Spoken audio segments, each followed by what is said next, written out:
मित्रों नमस्कार। Third eye and soul YouTube channel से मैं प्रोफेसर अरविंद नाथ तिवारी बोल रहा हूं। इस चैनल पर आप सभी मित्रों का हार्दिक अभिनंदन और स्वागत है। मित्रों, आज का जो विषय मैं लेकर के आया हूं वह मणिपुर चक्र है। मणिपुर चक्र पर मैं जो जिक्र करने जा रहा हूं, ये बताने जा रहा हूं कि मणिपुर चक्र आपका जागृत हो जाता है तो उससे क्या लाभ है, स्वास्थ्य का क्या लाभ है, अर्थ का क्या लाभ है, आपको शरीर का क्या लाभ है और कौन कौन सी बीमारी आपकी ठीक होती है। अगर मणिपुर चक्र गड़बड़ है तो कौन कौन सी बीमारी होती है, इन्हीं सब बिंदुओं पर मैं चर्चा करने जा रहा हूं। उम्मीद है कि मेरे द्वारा बताए गए तथ्य आपको अच्छा लगे, बढ़िया लगे तो चैनल को सब्सक्राइब, लाइक, कमेंट करना नहीं भूलिएगा। चलिए बात को आगे बढ़ाते हुए आप सबसे निवेदन है कि जैसा कि आप जानते हैं कि योग के क्षेत्र में मणिपुर चक्र काफी महत्वपूर्ण है। मूलाधार चक्र से चौथा स्थान है और मूलाधार हो गया, स्वाधिष्ठान हो गया और फिर ये मणिपुर हो गया, तीसरा स्थान हो गया ये। तो तीसरा स्थान काफी, इसका नाम ही है मणिपुर। मणि का मतलब खजाना, यानी साधक को यहाँ एक बहुत बड़ा खजाना मिल जाता है। यूं कहें कि वो ये श्योर हो जाता है मणिपुर चक्र पर पहुंचने के बाद, जब चक्र जागृत होती है कि हाँ अब हम साधना की तरफ बढ़ रहे हैं, चेतना शक्ति हमारी प्रबल हो रही है, शुद्धिकरण हो रहा है और हमारी अध्यात्म की यात्रा ब्रह्मरंध्र तक पहुंच जाएगी। फिर वो आगे की यात्रा हृदय चक्र, विशुद्धि चक्र और हृदय चक्र, फिर ब्रह्मरंध्र तक पहुंचता है साधक। तो मित्रों यह जान लीजिए, मणिपुर चक्र अगर गड़बड़ है, मणिपुर चक्र आपका अगर जागृत नहीं है तो दुर्बलता की भावना मन में आती है और दुर्बलता की भावना मन में आने पर जातक चुगली लगाने वाला, झूठ बोलने वाला, बात का इधर उधर करने वाला और उसकी प्रबल इच्छा शक्ति उसकी कमजोर हो जाती है, संकल्प शक्ति कमजोर हो जाती है और विचारों से वो मलिनता के घेरे में रहता है और कई तरह की स्थिति हो जाती है।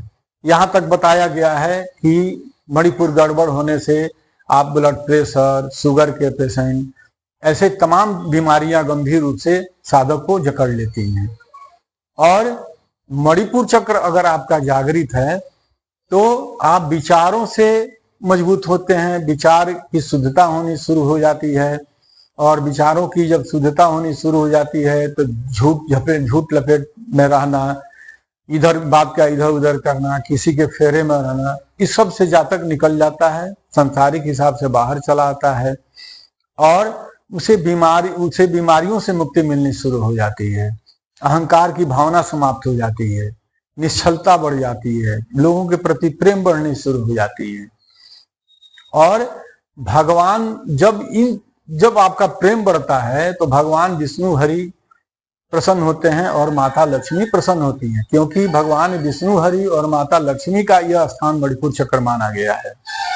तो काम के लिए, अर्थ काम के लिए भगवान विष्णु की उपासना की जाती है और माता लक्ष्मी की उपासना की जाती है, क्योंकि अर्थ के बगैर किसी का काम चलने वाला नहीं।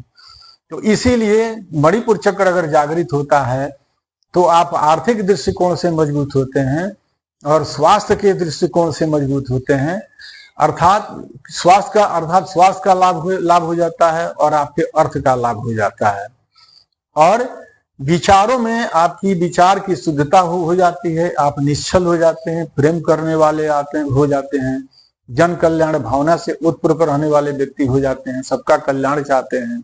अर्थात आप देखिए नीचे इसके स्वाधिष्ठान चक्र है, स्वाधिष्ठान चक्र पर ब्रह्मा जी की उपस्थिति है, माता लक्ष्मी की उपस्थिति है और यह काम का क्षेत्र माना गया है। काम का क्षेत्र क्या है? भौतिकता है, इसमें प्रजनन शक्ति है और इसमें माता सरस्वती का स्थान है। माता सरस्वती उस पर विचार करने का मौका देती हैं और इन विचारों से, या अर्थात ब्रह्मा जी निर्माण कार्य का सृजन किए और माता लक्ष्मी जी के भाव से आप जो अच्छा बुरा भाव लेते हैं, अगर अच्छा भाव ना आया, उसमें कोई गड़बड़ अगर भावना आ जाती है और ऊपर की तरफ चक्र जाता है, चक्र जागृत होकर बढ़ता है तो वहां माता लक्ष्मी जी और भगवान विष्णु की, हरि विष्णु की ये जिम्मेदारी बन जाती है कि आपके विचारों को शुद्धिकरण करके वह ऊपर की तरफ अग्रसर करें, अर्थात हृदय चक्र पर पहुंचावें। अर्थात योग के दुनिया में, योग के आध्यात्मिक दुनिया में मूलाधार से कहानी शुरू हो जाती है। मूलाधार पर आप ध्यान करते हैं, मंत्र जाप करते हैं और माता कुंडली प्रसन्न होती हैं तो ऊपर ऊर्ध्वगामी होती हैं, स्वाधिष्ठान चक्र तक पहुंचती हैं और स्वाधिष्ठान चक्र से माता फिर जो है ऊपर ऊर्ध्वगामी होकर के मणिपुर चक्र पहुंचती हैं। यानी इन दो क्षेत्रों से लड़ करके इन तीनों क्षेत्र पर जैसे ही पहुंचते हैं और आपके काम का, मोक्ष का और आपके अर्थ का, तीनों की व्यवस्था भगवान विष्णु हरि करते हैं। खजाना यही है, इसीलिए इसको कहा गया कि मणिपुर चक्र है। यहाँ खजाना छुपा हुआ है, अध्यात्म का खजाना है और अर्थ का भी खजाना है। आप कोई अपने काम को एक्टिवेट करना चाहते हैं, काम को सफलता में चाहते हैं कि कोई काम अगर ठान रहे हैं तो मणिपुर ध्यान अगर करते हैं तो आपकी चेतना शक्ति प्रबल होती है और आप अपने काम को निपटा सकते हैं। तो ये इन सारी बातों से मणिपुर प्रभावित होकर के आपको फलाफल देता है। मित्रों, बात और भी बताई जा सकती है मणिपुर के विषय में, क्योंकि मणिपुर का बखान जितना किया जाए उतना ही होता जाएगा। बहरहाल मैं ये कहना चाहूंगा कि अपने शरीर को स्वास्थ्य लाभ पहुंचाना चाह रहे हैं, निरोग रहना चाहते हैं, स्वस्थ रहना चाहते हैं तो मणिपुर पर ध्यान जरूर लगाइए। आप कैसे चेक कीजिएगा कि मणिपुर आपका गड़बड़ है? ये भी एक लक्षण बता दे रहा हूं। आप 2 अंगुलियां ले लीजिए, नाभि पर रख लीजिए। अगर यहाँ तेज धड़कन हो रही है, कंपन हो रही है, तो आप समझिए कि मणिपुर आपका सक्रिय है, मणिपुर काम कर रहा है। और यहाँ अगर धीरे धीरे धड़कन हो रही है तो समझिए कि मणिपुर आपका निष्क्रिय है। तो इसके लिए सक्रिय करने के लिए क्या कीजिएगा? कपाल भाती कीजिए, अनुलोम विलोम कीजिए।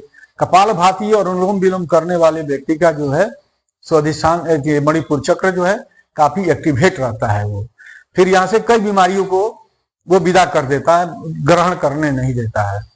तो मित्रों, उम्मीद करते हैं कि मेरे द्वारा बताए गए बात आपके अच्छे लगे हों, तथ्य अच्छे लगे हों। तो चैनल को सब्सक्राइब, लाइक, कमेंट करना नहीं भूलिएगा और शेयर भी कीजिएगा, दूसरे तक बात मेरी पहुंचे। जय हिंद, जय भारत, जय मां गायत्री। हर हर